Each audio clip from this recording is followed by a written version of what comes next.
Más de 10 grupos delictivos operan en la ciudad. La siguiente nota le mostrará quiénes, dónde y qué delitos cometen cada uno por alcaldía.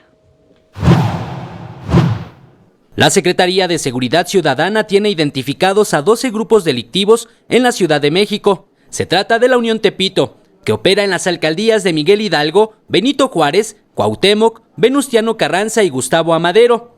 Tiene como actividades el narcomenudeo, la extorsión, secuestro, invasión de predios y trata de personas. La Anti-Unión Tepito, que opera en Miguel Hidalgo, Cuauhtémoc y Venustiano Carranza, y se dedica al narcomenudeo, extorsión y secuestro. Los Rodolfos operan en Tlalpan, Xochimilco, Coyoacán e Iztapalapa y tienen como principal actividad criminal el narcomenudeo, la extorsión y el secuestro. Los Molina operan en Xochimilco e Iztapalapa y se dedican principalmente al narcomenudeo. Los Pozoles actúan en la alcaldía Cuauhtémoc y se dedican a la extorsión e invasión de predios. El cártel de Tláhuac, sus actividades criminales son el narcomenudeo, la extorsión y el lavado de dinero.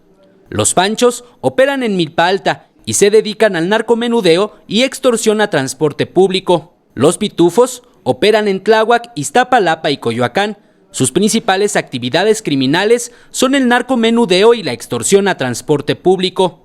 En Azcapotzalco operan los colombianos y se dedican al robo de casa-habitación y clonación de tarjetas.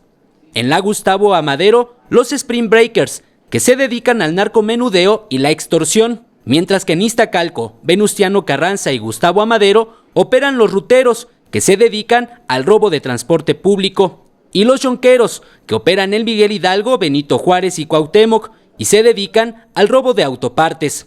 Así se distribuye el mapa de las bandas criminales que operan en la Ciudad de México. 21 Noticias.